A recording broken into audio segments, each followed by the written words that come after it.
You alright guys? I'm just going to quickly show you how to make your own anecdotes on post-it notes, like the ones in my other YouTube videos. So we'll start. Step 1, good place to start. Go buy yourself a book of post-it notes. You can have any size you like. I prefer traditional square post-it book. You know, withstood the test of time. None of this fancy new size nonsense. Just your standard square is fine. But you can have whatever size you like, really. Doesn't really matter. So take your post-it book home. Turn on your computer, make sure it's connected to a printer, and open up your word processor of choice. I like to use Microsoft Word just because I do. You can use whatever you like, really. Get typing, recollect a fond memory somehow. Use photos, diaries, whatever. I like to just sit and ponder until something hits me.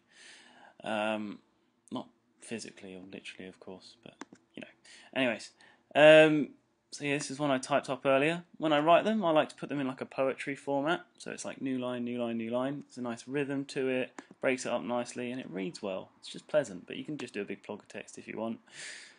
Individualize it with some font. Pick your favourite font, whatever font you like. That's completely up to you, really. Ball's in your court there. Design your own font if you want to. What the hell? Go nuts. Once you've written it up, you need to make sure it's within the right measurements. So measure up your post-it book. Ours is 7.5 by 7.5 centimeters. So we'll say that text needs to be within 7 centimeters. Let's do that. Check your margin line there. I'm sure it's right by 0. And then see this measuring bar at the top? You want the measuring bar up at 7, just so you can see the line there. You can see it's easily within that 7 centimeter gap, so that's great. And then you can do the same on the side, obviously, and 7 centimeters easily within, no worries. Done your measurements, click the old print icon there, and away you go. You're away. So you've printed it off. Get your post-it book, stick the post-it note on the top. Bit sticky. Once you've stuck it on the top, you can see the text underneath, so you can make sure it's all covered. So the text is completely covered, and the sticky side is parallel to the top of the page. Now, this is neededly so because when you stick your paper in, your post-it note should be nice and flush on the paper, so it doesn't cause any jams in the printer. I will say at this point that top-loaded printers are the best for this. I don't know if it'll work with a bottom-loaded printer. It would probably cause paper jams or something. So print it off, and you should have, voila, a beautiful anecdote on a beautiful post-it note. Look at how lovely that looks. And then, final stage, just stick it up somewhere where someone can see it.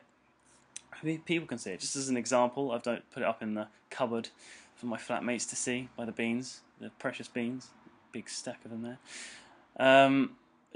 You can take a video to document it, or photos, or whatever. You can put them wherever you like, on the street somewhere, in a studio, in your house, in other people's houses, wherever you like. Go crazy, get creative with it.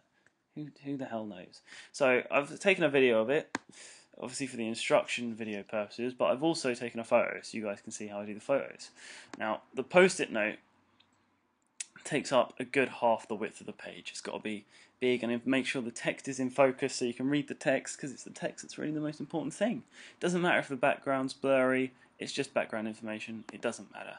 So yeah, nice big post-it note so you can read the text, and that's all there is to it. Job done. Thanks a lot for watching, guys. See you soon.